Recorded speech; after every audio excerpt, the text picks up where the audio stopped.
Pagdating sa pagtulong, walang maliit o malaki, basta't bukal sa puso ang pagmamalasakit.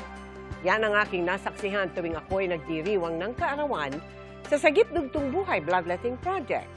Dito lamang August 8, nakalikom tayo ng 1,462 blood bags. Kaya, taos-puso po akong nagpapasalamat sa lahat ng nakiisa para maging matagumpay ang proyektong ito. Sa loob ng 15 taon, nagdodonate ng dugo si Raymart. Hindi lang ito simpleng pagtulong, kundi simbolo rin ng kanyang pasasalamat sa Diyos. Para ipakita ko rin yung kakayanan ko na makatulong, hindi man sa financial na bagay, hindi man sa material na bagay, kundi kung anong meron po ako. Sa tuwing sasapit ang aking kaarawan, masaya akong masaksihan ang malasakit sa isa't isa ng bawat bayaning kapuso.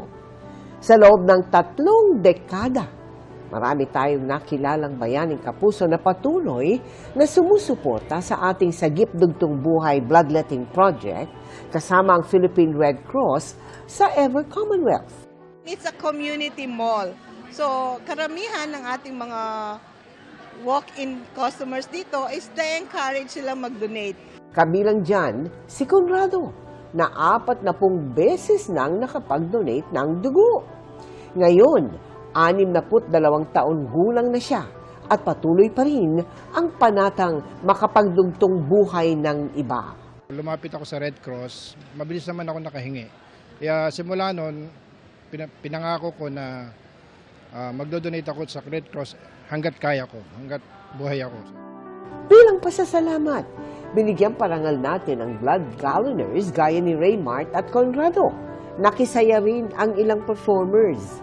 Nagbigay suporta rin sa ating blood donation drive ang Universal Guardians Brotherhood. This is the first time we join ng ganito. Gusto namin talaga makatulong. Abutin lang nandiyan yung GMA, yung serbisyong totoo lamang. Nagbigay rin tayo ng pagkain, freebies at biscuits. We wanted them to enjoy our Coca-Cola biscuit, and we wanted to thank you, Jamie Kapuso Foundation, for giving us the opportunity to serve our Filipino people. Maraming salamat sa inyong suporta. Dahil po sa inyo, mas maraming buhay pa ang ating madudugtungan.